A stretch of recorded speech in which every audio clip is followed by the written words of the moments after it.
Chartier, j'ai 25 ans et je suis inscrit à la mission locale et je suis porteur de projet parce que je voulais créer mon entreprise en maraîchage bio en Lozère.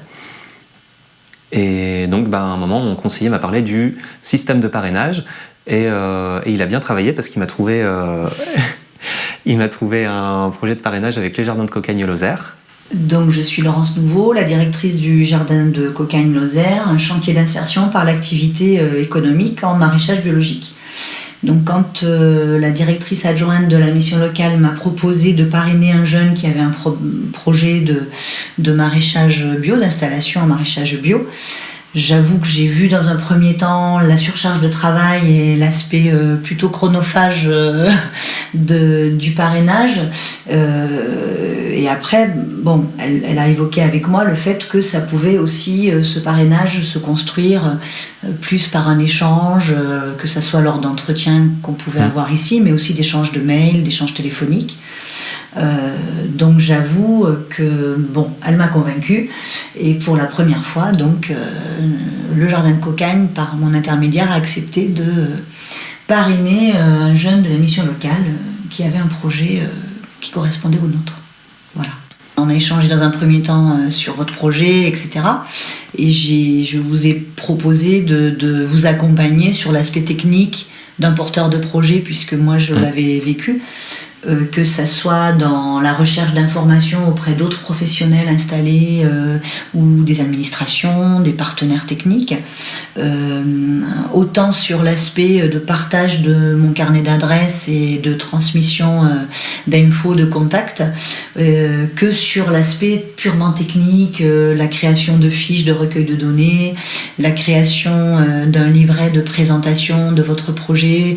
Lorsque vous rencontrez un partenaire, c'est plus simple que de simplement laisser une carte de visite, etc. Donc nous avons fait ce travail par mail, par téléphone, et ça a été une interaction, enfin une construction aussi entre nous pour que vous arriviez aujourd'hui à avoir des outils qui existent et qui fonctionnent. Voilà. Oui, et c'est vrai que enfin, je sais que moi j'ai trouvé ça vraiment bien le parrainage parce que de toute façon j'étais porteur de projet avant et j'aurais continué de mener le projet, mais c'est vrai que l'avantage d'avoir un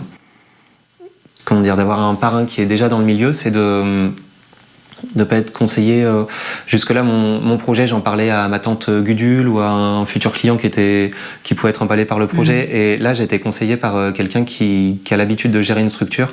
Et il y a des bons conseils d'organisation, de bon sens auxquels on ne pense pas forcément, ou qu'on connaît mais qu'on a du mal à appliquer au bon moment. Et là, c'est vrai qu'en fait, les bons éléments de communication au bon moment, c'est du bon sens, mais que j'aurais pas pu avoir tout seul.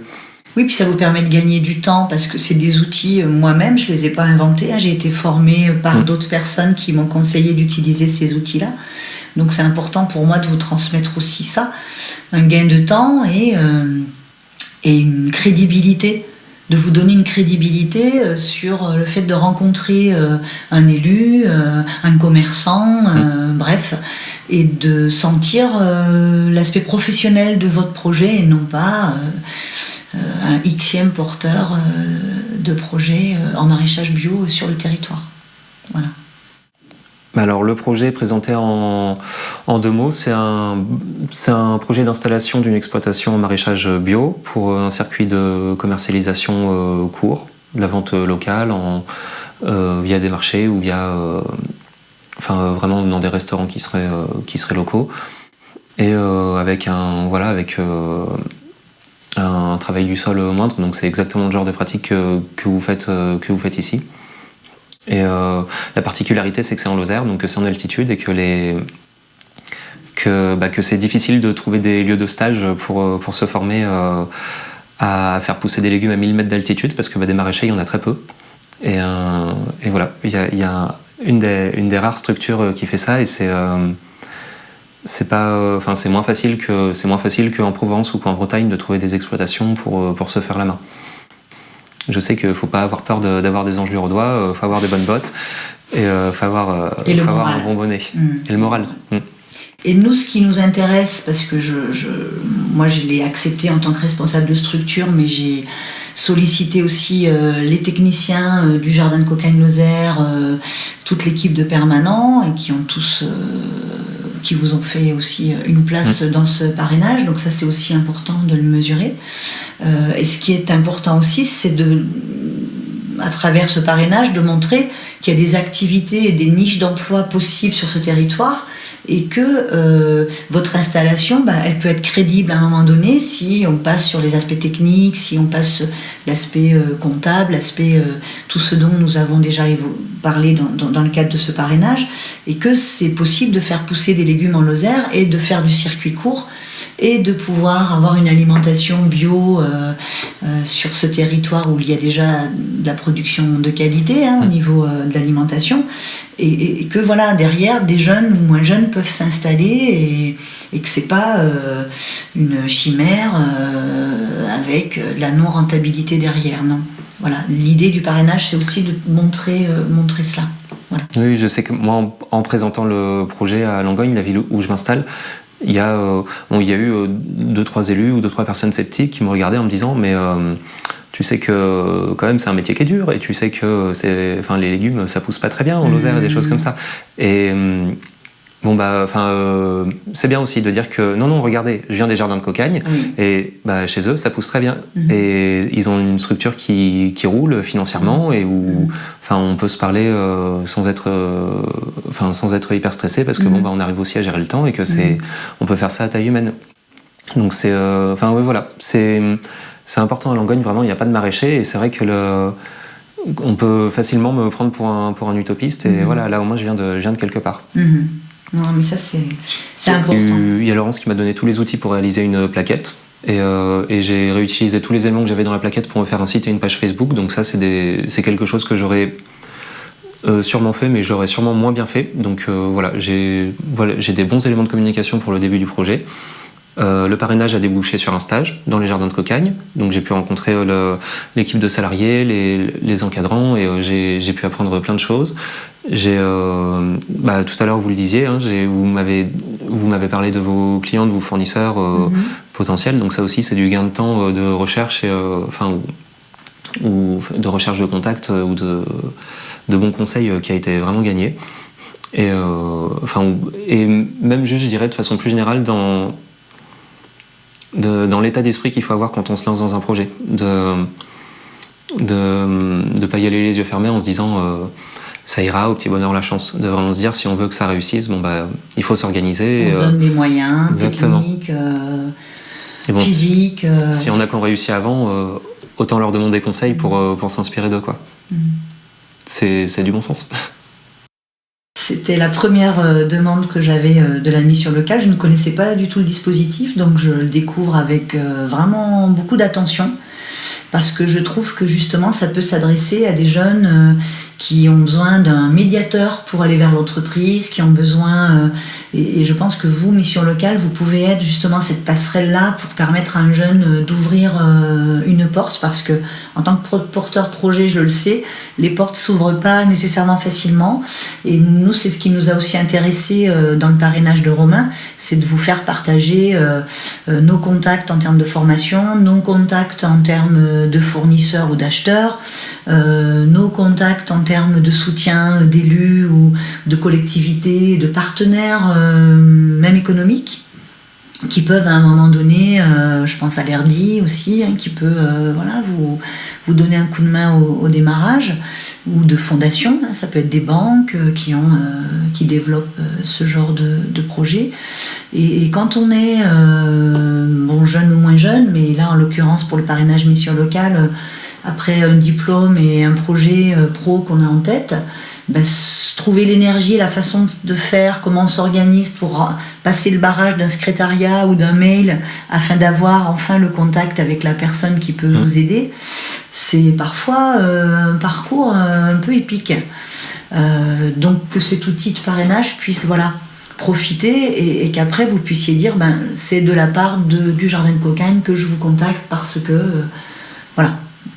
et hop, on ouvre une porte, et le parrainage ne s'arrête pas à ça. Si dans l'avenir vous avez besoin, vous me sollicitez, vous nous sollicitez, et puis on peut de nouveau envoyer un mail, passer un coup de fil pour que vous soyez, essayez de vous aider là-dessus, ou sur votre communication, utiliser les moyens de communication du jardin pour vous permettre de vous faire connaître et de faire connaître votre démarrage de projet. Je trouve que ça, on a ce devoir, nous, chantier d'insertion, en plus, de donner des coups de pouce, et plus que des coups de pouce aux personnes qui en ont besoin. Voilà.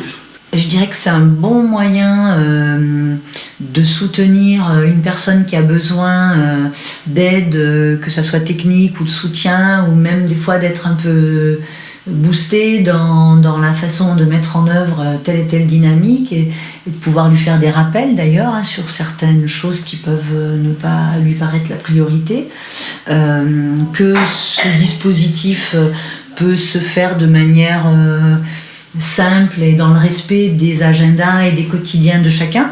Nous avons testé des échanges de mails. Après, ce qui compte, c'est que ces échanges aient lieu.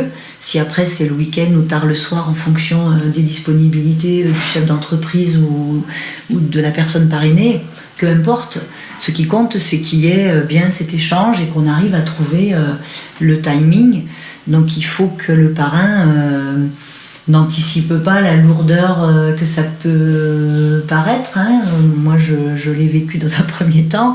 Et en fait, voilà, il suffit aussi d'exprimer la personne qu'on parraine, qu'on a déjà un quotidien bien engagé, mais que voilà, on va essayer de prendre du temps pour faire ce parrainage.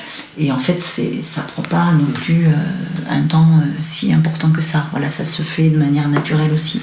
Mais c'est vrai que j'incite à ce que des chefs d'entreprise, des commerçants, même des administrations, pourquoi pas, puissent ouvrir leurs services, leurs portes pour pouvoir parrainer des jeunes de moins de 25 ans qui n'ont pas eu la chance encore de pouvoir découvrir le milieu professionnel, et c'est vraiment l'occasion. Voilà. Moi je dirais que c'est vraiment c'est très très précieux. C'est d'avoir quelqu'un qui vous consacre du temps. Bon, déjà c'est sur l'aspect pratique, déjà c'est facile, c'est pas de 8h à 12h tous les matins, c'est quand on en a besoin, ou c'est quand même les contacts se font, il y a une durée, mais les contacts se font de façon informelle, et c'est pratique, quoi. Ça veut dire que si moi j'ai une question le jeudi soir, je la pose le jeudi soir, et ça c'est facile d'usage. Il y a un côté humain, parce que je suis pas face à une structure, je suis face à une personne, et je sais que moi je me sens plus en confiance en ayant tout le temps le même référent qu'en étant face à un acronyme. Et aussi, vraiment, c'est précieux parce que c'est bien parce qu'on peut avoir les réponses à nos questions, et beaucoup plus important, on peut avoir les questions qu'on se posait pas encore et qu'on devait se poser, et auxquelles on n'aurait jamais pensé si on n'avait pas bénéficié de l'expérience de celui qui est déjà passé par là. Ça, vraiment, c'est ce qui fait la différence entre une réussite et un échec. Le bilan, c'est ce qu'on veut aussi qu'il soit, de la qualité de l'échange, et de pourquoi on va prendre du temps l'un et l'autre pour discuter du projet, de votre situation. Et ce qui importe, c'est d'être plutôt vers la réussite que vers l'échec. Donc tout va être mis en œuvre pour valider tout ce qui sera positif, tout en parlant, ce que vous disiez, des choses qui sont à éviter. Et ça, c'est important. Donc ce qui est bien, c'est d'avoir de la parole qui puisse se faire, et de pouvoir le faire sans aucun préjugé et qu'on puisse échanger, et que ça ne s'arrête pas là, et nous on reste ouverts dans l'avenir, et on espère bien que cette exploitation va voir le jour et qu'elle va fonctionner comme il faut. Voilà. Moi aussi.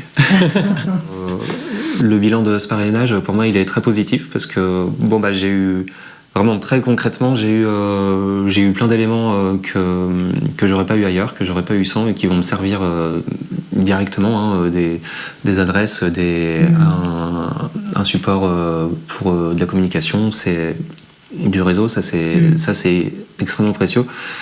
Et puis aussi, je repars les idées plus claires sur mon projet que quand j'étais arrivé. Donc ça aussi, ça se quantifie pas, mais ça n'a pas de valeur. Donc merci. Je vous en prie.